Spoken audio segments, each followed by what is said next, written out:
Christmas present for myself. Kind of got out a racing dirt track, so decided to get a half ton, and I can't leave anything alone. So did a 3-inch drop in the front, 5-inch drop in the rear.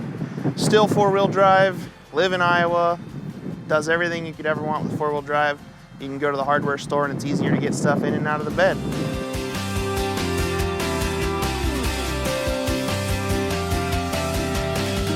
First truck I owned, my dad got on a trade from my uncle down in Alabama. It was a 1991 GMC. We ended up lowering it 5 inches in the front and 7 in the rear. So it stood out in a crowd. I had a bunch of people asking me why in the hell I would ever do that, but dare to be different, stand out. Why drive A to B if you're not smiling the whole way?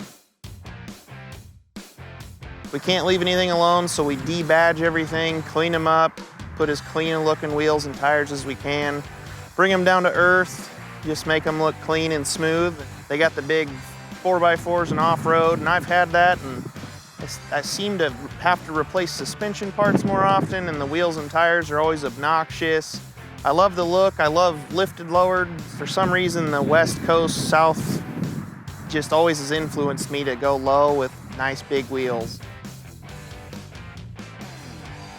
Best part about being a truck owner, I mean, you can put whatever you want in the bed of it. You can have a tonneau cover so you can cover it, take your luggage. You can throw a muddy dog back there. You can work any home project. You know, your wife, your girlfriend, significant other, they always have a project for you, and with a truck, it's feasible.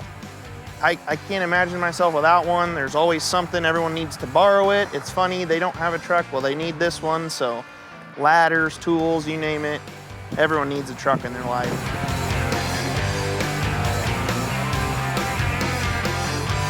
I'm Taylor Musselman, and this is my 2019 Chevy Silverado.